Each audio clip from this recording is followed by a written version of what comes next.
Towards the end of her life, Maria Montessori said of her work, "We discovered that education is not something which the teacher does, but that it is a natural process which develops spontaneously in the human being. It is not acquired by listening to words, but of experiences in which the child acts on his environment."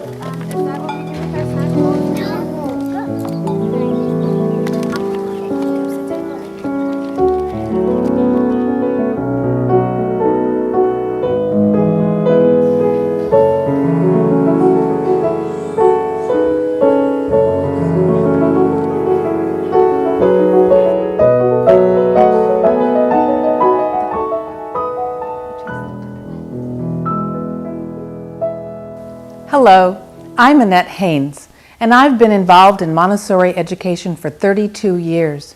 First as a parent, then as a teacher, and now as a teacher trainer.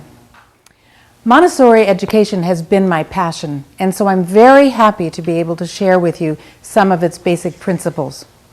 These are my current students, individuals who will spend 3 summers with me before they can be certified to lead a Montessori class. They will also do many hours of observation and student teaching during the school year. As you can see, their training is very hands-on, preparing them for the classrooms in which they will carry out the ideals, the ideas, and the practices that have been honed in the 100 years of Montessori educational practice. In this production, there are 4 sections. The first chronicles Dr. Montessori's early life. The second, her children's house work, in which she established the core ideas of her educational practice with young children. The third discusses the worldwide spread of her educational practices and the developmental theories she refined in her later years, and finally, her lasting legacy.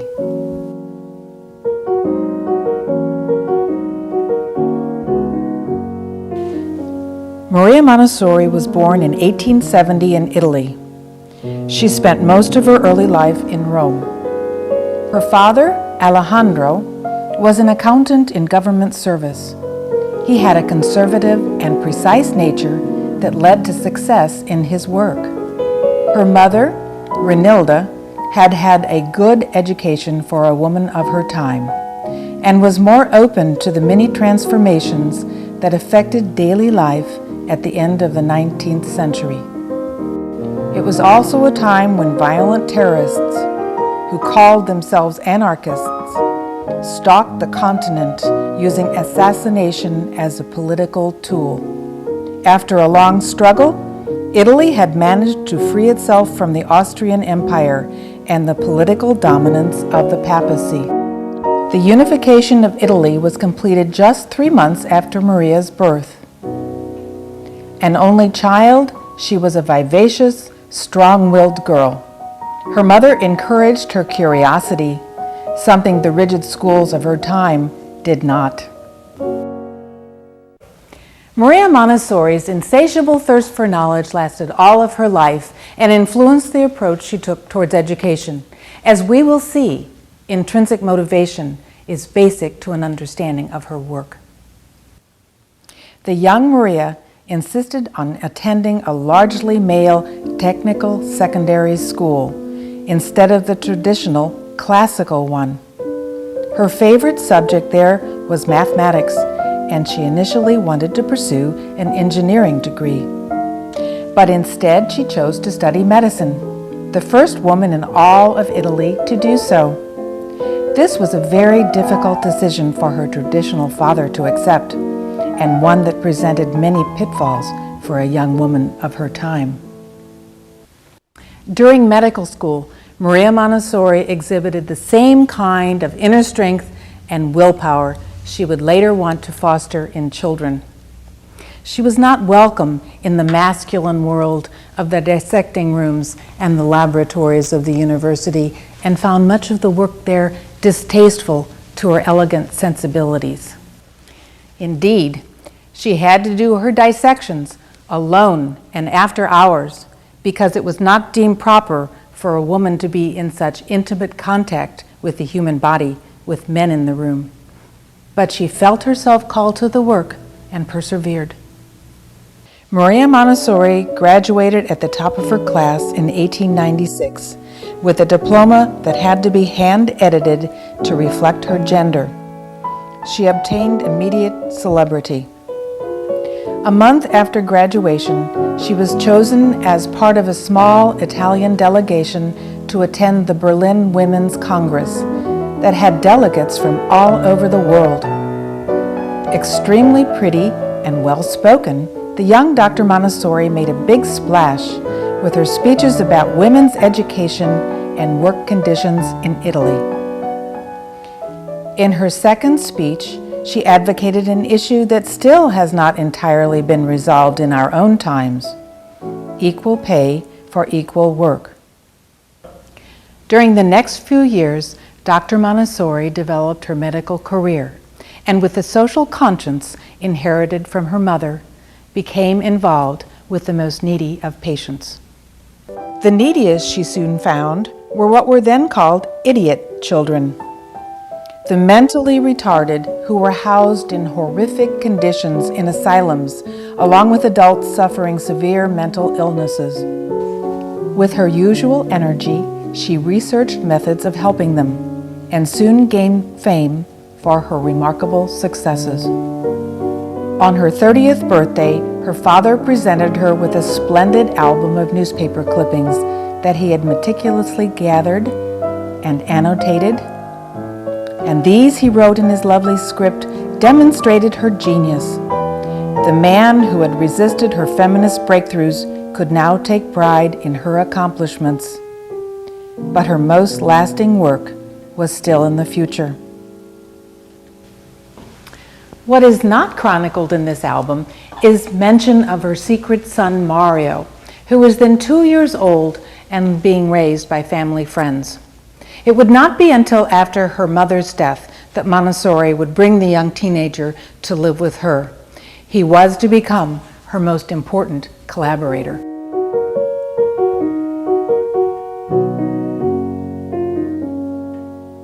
After the birth of her child, Maria Montessori gave up all her previous positions and returned to the university.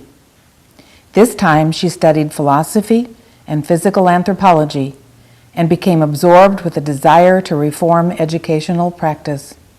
Reflecting on her extremely successful work with the mentally retarded, she thought similar hands-on activities would benefit normal children. But as a scientist, she needed to test her ideas. She had a chance in 1907. She took on the directorship of a daycare center for preschool children in a newly built housing project in the slums of Rome. Montessori called the center the Casa dei Bambini, or Children's House. Offering some of the materials she had used with the older mentally deficient children, she soon discovered that normal children ignored the fancy toys that rich society matrons had provided them and became independently absorbed in more meaningful tasks. Dr. Montessori used her observational and experimental proclivities from her medical background to develop what we might now call a constructivistic understanding of the process of learning. She thought education always involved three elements: the learner, the prepared environment, and the trained adult. She believed that the child constructs knowledge from experience in the world. Learning, she said, was not something that needed to be forced or motivated. Instead, learning is something that humans do naturally. The early years especially are ones of great mental growth. Throughout the early years of life, the child absorbs impressions from the world around him, not with his mind, but with his life. It is. Does it smell good? Montessori saw two streams of energy within the young child. The first is the physical energy of the body, expended in voluntary movement. And the second is mental energy, the energy of intellect and will. She felt that these two streams of energy are often separated by the forces of modern life, and children who are not helped to unite them, tend to move aimlessly and clumsily and have unfocused thought patterns. A unification of physical and mental energies comes about when a child becomes absorbed in work. Montessori called this normalization, and concentration, she said, was the key. The carefully prepared environments of Montessori schools provide opportunities for children to grow intellectually and emotionally. There are several hallmarks of these environments. They are aesthetically pleasing, using lovely materials. The materials are readily available, and children choose among them during a long block of unscheduled class time. Activities take place outside as well as inside, and gardening is often a part of the Montessori experience. Children with a 3-year age span work together in the same room and learn from each other. In what Montessorians call primary classes, there are children from ages 3 to 6.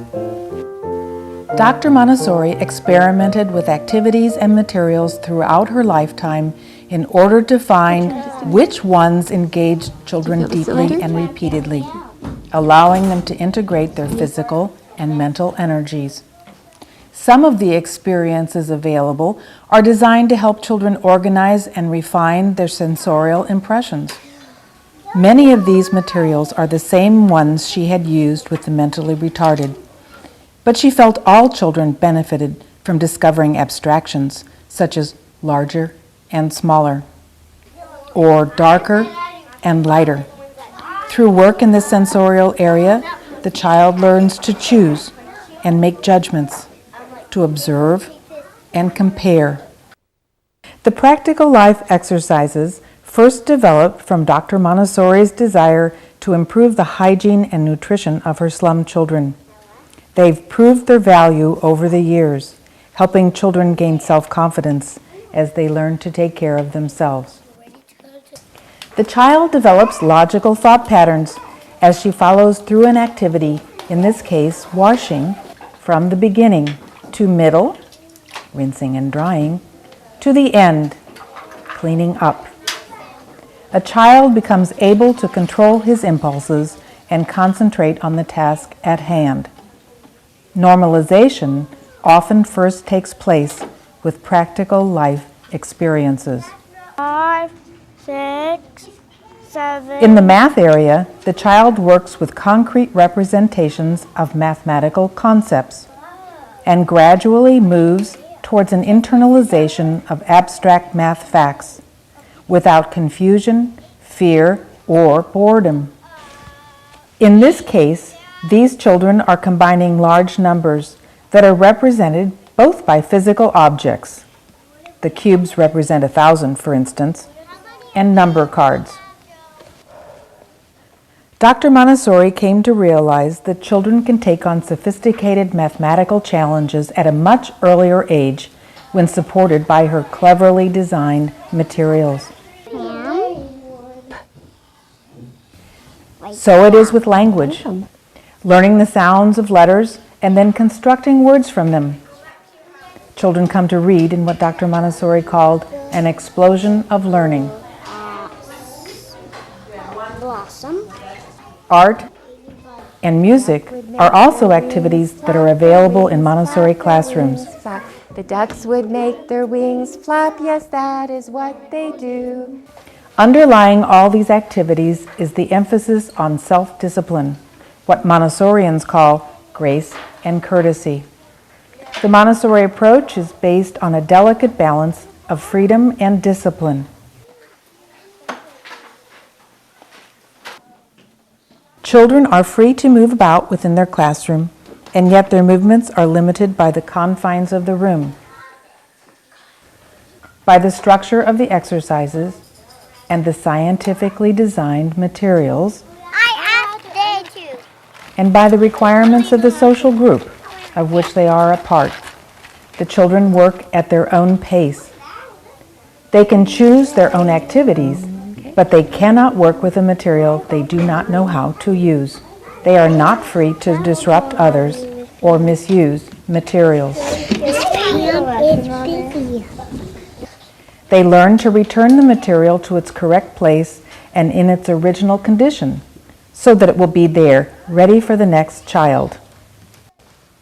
Within all these lessons is the underlying one of developing the will.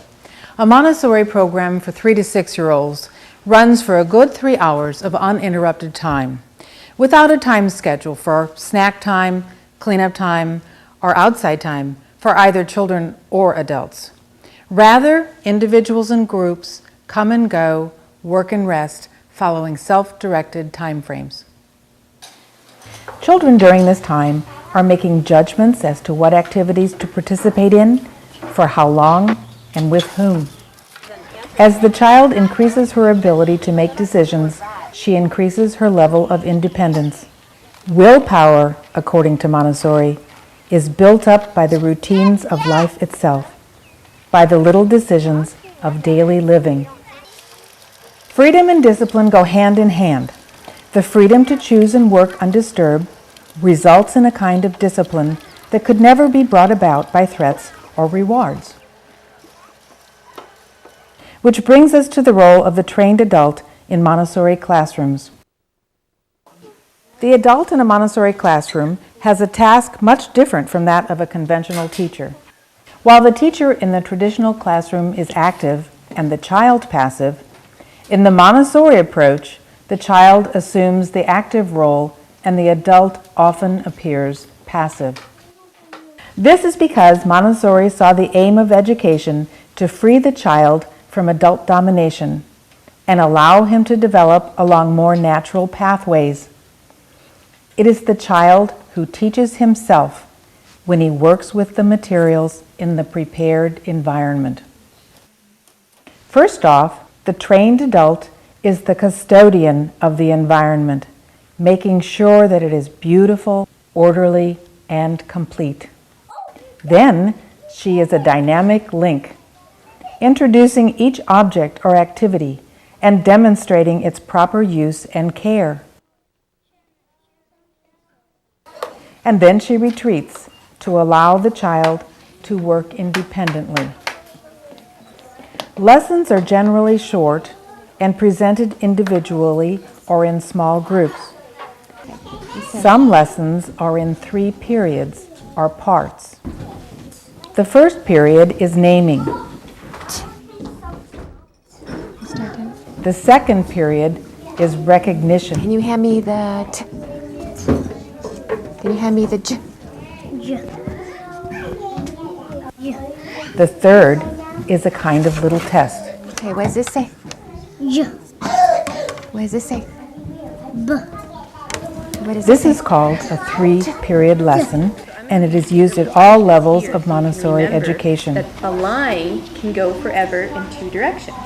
Claire, let's give it a try. Can you say it and then put it by the correct line? The ray. One end A point. Montessori lesson is designed to elicit activity from the child. Can you trace In every instance, the child is encouraged to trace, feel, or manipulate the materials in some way.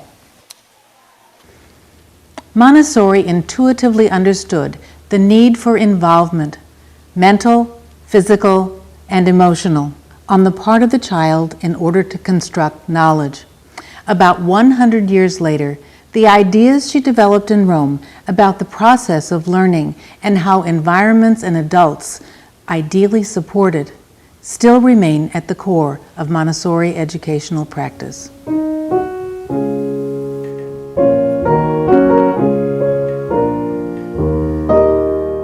Montessori's success in educating the desperately poor children in her Roman daycare center soon became very well known. A second school was established nearby and another in Milan. Training of staff was a new priority. The first training session took place outside of Rome in 1909 with about 100 students. During that summer, she also wrote her first book, La Pedagogia Scientifica, called in English, The Montessori Method. It has been continuously in print and translated into many languages. But it was not through book learning that Montessori thought her method should be learned by future teachers, but through an oral tradition of lectures, interactions with children, and hands-on practice with the didactic materials. This method of training continues today in special centers and courses around the world. Now, what's the child going to use to isolate the tactile sense? Can you guess? A blindfold. Right. Very early, Americans became interested in the Montessori vision of education. She made 2 well-publicized lecture tours to the United States. She was greeted as a celebrity by the notables of her time. The philosopher and educator John Dewey introduced the lecture she gave to a standing room only audience at New York's Carnegie Hall. But an even greater opportunity for Montessori to demonstrate her form of education was the celebrated World's Fair of 1915 in San Francisco, where she was invited to set up a model classroom in the Palace of Education. Fairgoers could watch the children at work from bleachers outside the glass walls. Over the next decades, Montessori schools multiplied and she gave training courses throughout Europe and even lectured in Argentina. In Vienna, the young Erik Erikson attended a training program and created a Montessori-inspired school.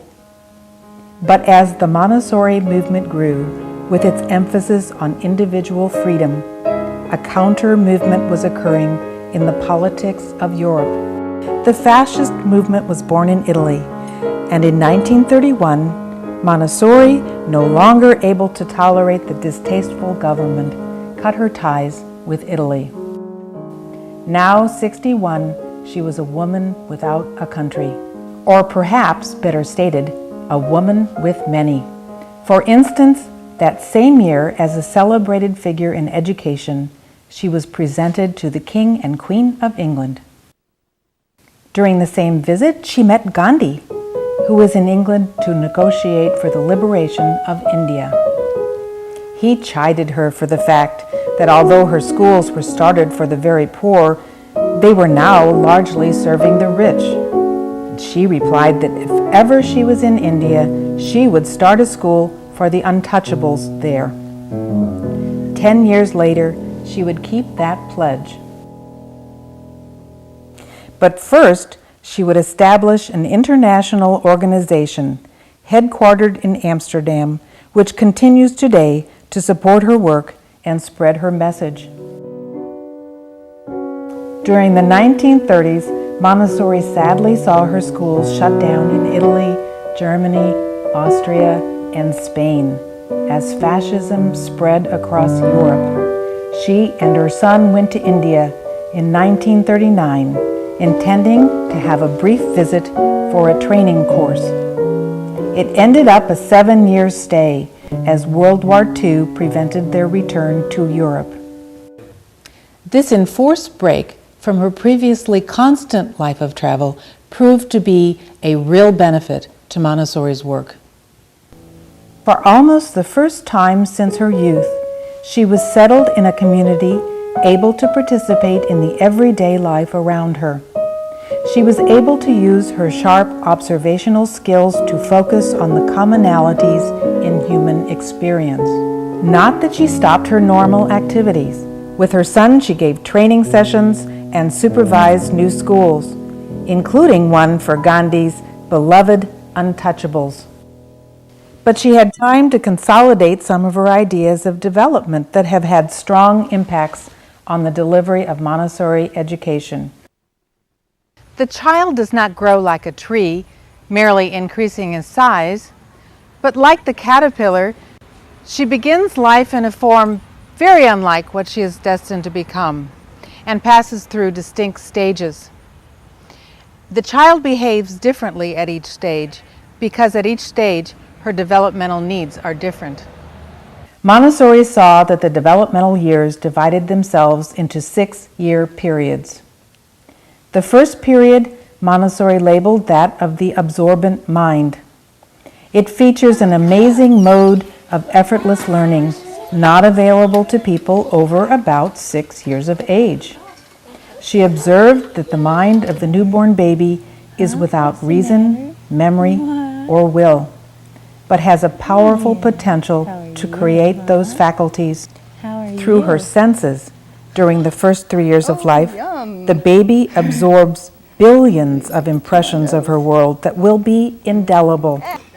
The sights and textures of her environment, the sounds and structure of her native language, and the way things move. No one teaches these things. They are absorbed by the child unconsciously. In recent years, some Montessori schools have set up separate rooms for toddlers with specially trained staff. They are largely furnished with objects found in the real world and with some specialized apparatus that aids development. From 3 to 6 years of age, the child still possesses a marvelously absorbent mind, but now the child begins to actively participate in her own self-construction. No longer is her mental growth an unconscious process. She explores her environment, handling objects, manipulating, sorting, stacking, as her mind continually categorizes, compares, and makes judgments. Montessori felt this second phase of the absorbent mind was one in which the organization of the mind takes place, and children in a prepared environment are given the opportunity to clarify and classify the myriad impressions they have accumulated since birth. As all developmental theorists have observed, and now brain scans confirm, around the age of 6, marked changes occur. Physically, the child begins to grow longer, leaner, and stronger. She now turns outward to others and becomes increasingly social. This, according to most theorists, is the period for the acquisition of culture and of symbolic thinking. The child can assimilate a huge amount of intellectual material. Reflecting the changes in this period of life, the Montessori classroom experience is different for older children. Children still work independently, but now they coalesce into groups. Concrete manipulatives are still used to introduce mathematical concepts, but the level of abstraction is higher. The red pegs represent hundreds, the blue tens, and the green units, as these girls calculate the square root of quite large numbers. Sensorial activities become exercises in using symbols to represent variations, in this case of tones. When you think about the cephalopod, does it have a body as we think of a body for ourselves, for our mammals? No, it doesn't. And when you think The of trained adult becomes more active, a fish, overseeing does it a have curriculum legs? that assures But that instead children of learn legs of the for movement, what does it interdependencies have? of all physical and biological phenomena fins. in our universe. Amphibians, what do they have? The years between 12 and 18 are again a period of transformation and creation, parallel to and at times equaling the intensity of the first 6 years of life. Montessori was not able to directly work with adolescents, but she had some strong ideas of the kind of situation they should be provided. They should have real work and use their energies in purposeful activities. Educational practice in the Montessori movement is based on her conception of development. Children's ways of learning and their interests change over time, and the educational opportunities should as well. The part that attaches the ink sac socket to the static socket. Montessori based her understanding of the changes in children's mental capacities and interests on her keen observations of children in both school and non-school settings. Modern tomography has verified many of these observations. At UCLA's Laboratory of Neuroimaging, scientists have periodically scanned the brain of healthy children from the ages of 3 to 15 and have found evidence that corroborates Montessori's theories.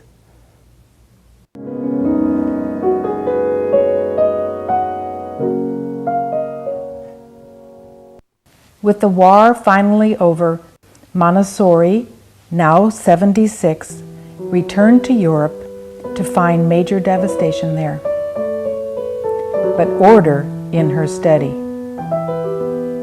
In the 6 remaining years of her life, she received many honors and maintained a heavy travel schedule to deliver lectures and training sessions across Europe and even back in India.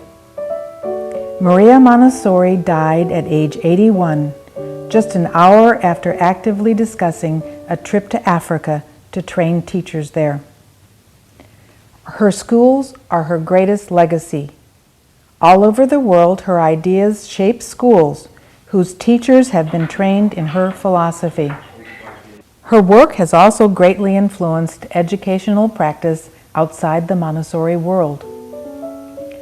The critical importance of the first 6 years of life for the formation of intellectual and emotional constructs is a Montessori idea that all accept and is now being demonstrated by brain tomography. All good early education classrooms now have the child-sized furniture with the open shelving she first designed, and often some of the same materials.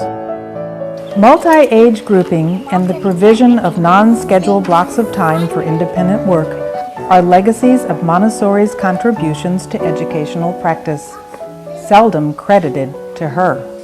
Citing Piaget and Vygotsky, educators today speak of the construction of knowledge, a concept Montessori came to while Piaget and Vygotsky were still students.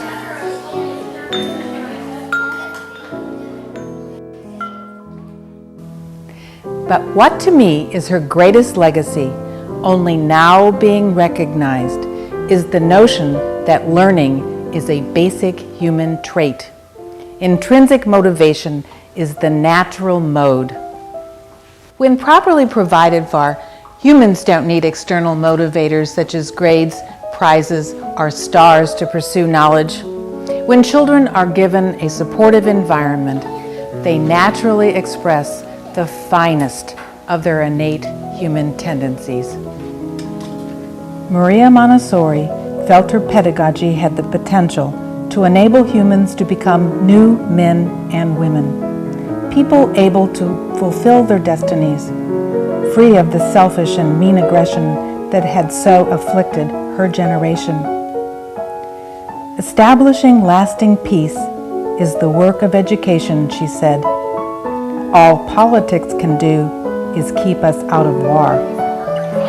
If help and salvation are to come, they can only come from the children, for the children are the makers of men.